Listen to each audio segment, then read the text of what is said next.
Hello and welcome to the Nano Film Improv Podcast. I'm Dave Heron. This podcast is about my trials and tribulations associated with improv comedy and doing it, performing it, rehearsing it.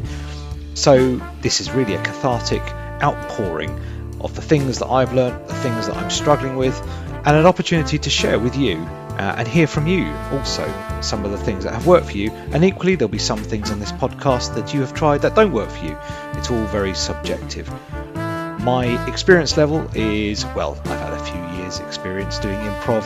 I've taught a bit of improv. I've performed with a whole range of exciting and talented improvisers and learnt from sets that have gone well and sets that haven't gone well. And this is all part of an evolution for me as well. So you're very welcome in joining me on this podcast.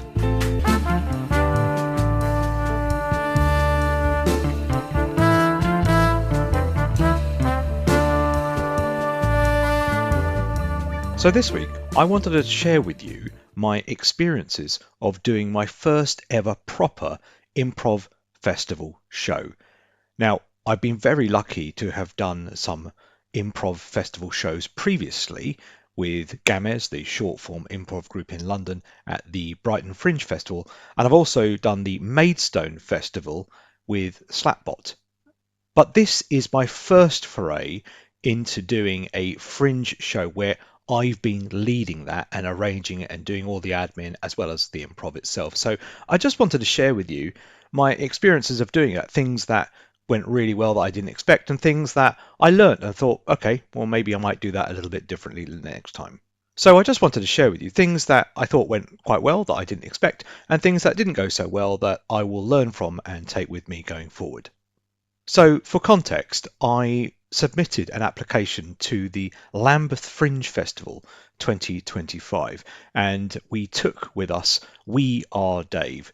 As I've talked about before on the podcast, this is my group that I've set up where we do a single place, a single but important location where different characters in the world of We Are Dave exist and interact, and the audience see different moments with them. Some of those moments are connected to other moments later on, but essentially you have one location where you then have mini locations within that. So for example, in the instance at the Lambeth Fringe Festival, we were given the suggestion the Garden of Eden, and of course in the Garden of Eden you have different locations. So we had a river, a little stream should I say, the tree, the Garden of Eden tree, and there was also, for some unfathomable reason that's possibly not documented in the Bible, a lighthouse.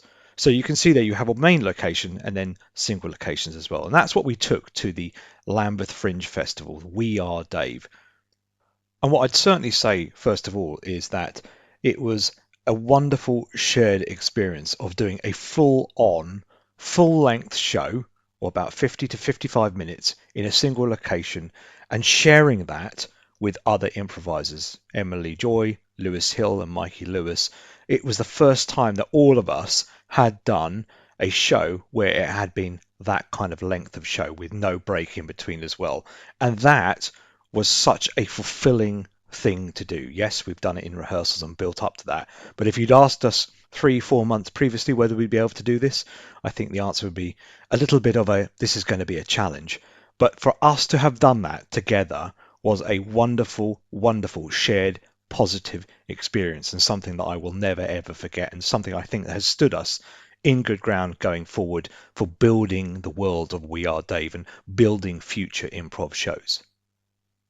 But I did want to touch on things that I learned, development things for me, just to have a think about, ponder and wonder how I might do things a little bit differently next time. And the first thing I would sort of couch that with is, without doubt, I felt there was a huge burden of responsibility on me to carry the show.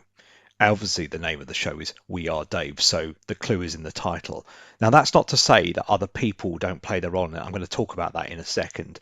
You rely upon people to clear the road in front of you. So in a way, I sort of analogize it to having a yoke around your neck, and you are the person that has to carry this because the show name is, I guess, your name. Maybe I should change that for the future. We Are Bert. But in essence, you are the one that's carrying it and you rely upon other people to do that. But the burden of responsibility I felt rested really firmly on my shoulders in that regard. So you do have to place reliance on others, and there's no escaping that whatsoever. You rely on other people to play a key role in that. You rely on family and friends to buy tickets. You rely on the venue to help set up and plug the show itself. You rely upon the people doing the music. You rely upon the arranging of the rehearsals. You rely upon the advertising. You rely upon different people to do this because, quite simply, you cannot do all of these things yourself without it just becoming a very, very stressful thing. And of course, the key bit is to remember is you're supposed to be having fun. I also thought about it in sort of the context of buying a house. Sometimes you can get lost in the weeds and the admin of trying to buy a house or trying to rent a property. And the idea is that you're supposed to be doing something that's fun, something new, a new adventure in your life. So the show very much hinged on relying on other people to play a key role in that.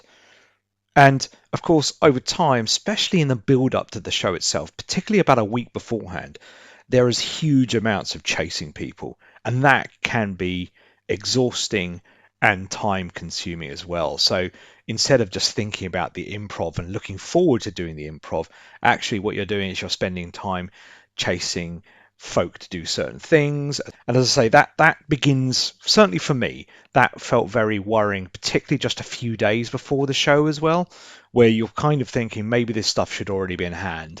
And maybe then that's a learning experience for me. Maybe actually those things are supposed to be sort of last minute. But for me personally, I like to have things arranged well in advance to give myself confidence and to give the other people I'm performing with confidence as well that everything is in hand.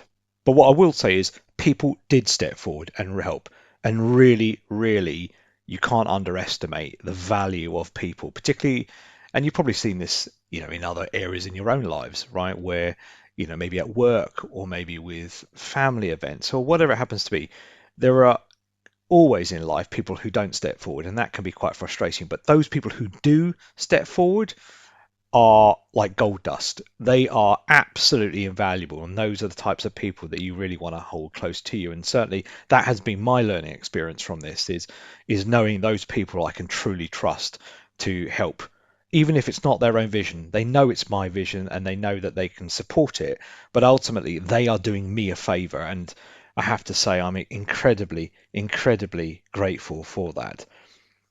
So what I wanted to do was just also share some really positive experiences from this. The first is that actually, even though the venue said the capacity was slightly higher, we did reach full capacity for our show.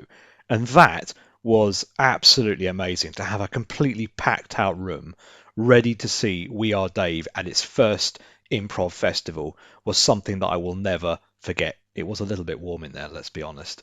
But I am insanely grateful to those people who came along up to Herne Hill in London to come and see us at our first festival show.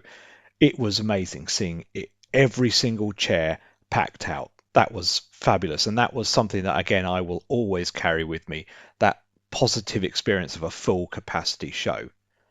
The other thing I wanted to call out was the music. Now, you may have seen some promo videos for We Are Dave where there's this music. In fact, some of you may have been to see We Are Dave in person, and I'm very grateful for that.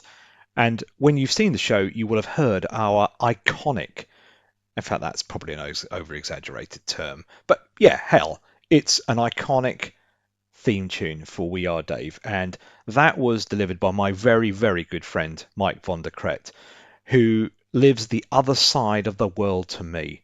And Mike was absolutely incredibly supportive, good conversations, counselling me on some of the trials and tribulations I've just been speaking about, but also his proactive ability to supply music, go away, think about the theme tune, think about the vibe of We Are Dave, and come back with different sample sets, then go back again. And he always did this without me having to come back to him and ask for where is the music. He was always sending me the music and the onus was on me. And I am incredibly grateful to have a friend like Mike who understands what I'm trying to do. Whilst he's not going to see the show because he's in San Diego, California, he can still appreciate what I'm trying to do. And I am incredibly, incredibly grateful that he was a guy that stepped forward and was giving me stuff rather than me having to ask him for stuff. And that music is only ever going to get better. It's incredibly, as I say, iconic. Sometimes the music, it's so catchy, it gets stuck in my head, and now I can't remove it. And that's probably a separate issue for me to resolve. But he's already been talking about, well, how do we kind of encapsulate even more the essence of We Are Dave? So already he's thinking now about how to evolve the music, shorten the music for sort of little snippets, make longer versions of it. So as actually at the show itself, we did have a shorter intro music for We Are Dave, and at the end of the show we had a slightly longer sort of 1 minute 40 clip as well of music. So I am grateful. Thank you, Mike. And that was a really positive experience for a working relationship, but also for our friendship too. And finally, I will say that the show itself has brought myself, Lewis, Emily, and Mikey much, much closer together. I mean, the chat now on the WhatsApp group is far more fluid than it's ever been before, but we enjoy spending time with each other's company. I mean, it's just amazing to have a wonderful set of friends who I enjoy doing improv with, who now want to go and do a Christmas get together, not improv related, just go and have a meal and some drinks, and also want to do a Secret Santa as well. So that's just such a wonderful, wonderful thing that I get to experience with some lovely, lovely people who are excellent improvisers, who share a comic energy with me as well, and want to just do more improv and hang out. And what could be better than that? So when it's your vision and you're trying to articulate your vision to the improvisers, as I've talked about in a previous podcast as well, you're always carrying that kind of responsibility. There's always a little bit of self-doubt in your mind of maybe even imposter syndrome. Am I talking about the right thing? Maybe I'm just barking up the wrong tree here. Maybe people don't think this is the right thing to do. So you've always got that little bit of self-doubt that's always lingering in the back of my mind. But when it's your vision, there are many, many things that don't go as you expected. I guess it's to a degree like planning a wedding. What I would say in wedding planning, being married myself and thinking back to my wedding day, there were many things that didn't quite go according to plan. The thing is, nobody else knows about that. So when you're planning a wedding, if the DJ doesn't show up, nobody else knows that unless you tell them. The lighting might not be quite right, or the table setting might not be right, but nobody else knows this. And that's the thing, I guess, kind of you just have to accept. And I've been a lot more philosophical about things that didn't go particularly well, or people I interacted with, or venues I interacted with, or Fringe, anything about that didn't go quite as I expected it to go. I've been quite philosophical about it. And actually, I've tried to take that into my everyday life now. And that's not to say that I will never, ever get upset or frustrated again. Of course I will do. But I've tried to be a little bit more philosophical, that accepting the fact that, particularly when you're putting on a show, that things will just happen that don't go as you expect right up even into the show. And there were a couple of instances even during the show itself which surprised us, I think, a little bit. So I think being philosophical and expecting things to happen at any juncture is a good place to kind of be in. And that doesn't mean, actually, maybe I'm wrong in that. Maybe actually it isn't about expecting things to happen. Maybe it's just about being comfortable and accepting when the things do happen and you don't expect them to. However, I am very, very keen to develop the show more. And if anything, I've now got a taste for doing the show. I now want to develop the show further. I want to improve my improv. I want to get better at advertising the show. I want to get better at understanding the kind of things that might not go according to plan. And actually, one of the biggest things I've thought about, certainly as I approach 2026 and doing more shows there as well, more specific We Are Dave shows, is I want to start targeting new We Are Dave kind of followers. I guess in that regard, followers is the wrong word. It sounds very sort of biblical, doesn't it? But actually a new target audience of people who haven't really experienced this type of improv before. So working on that and trying to figure out a way of bringing new audiences in to watch We Are Dave is going to be one of the things I also want to focus on as well. But as a wholesome experience, this has been a wonderful, wonderful thing to have. And I am very, very grateful for those that came along, those that supported, and of course, my good improvising buddies, Lewis, Emily, and Mikey. More shows to come very, very soon, I hope. So thanks very much for listening to the Nano Film Improv Podcast, and I'll catch you in the next one.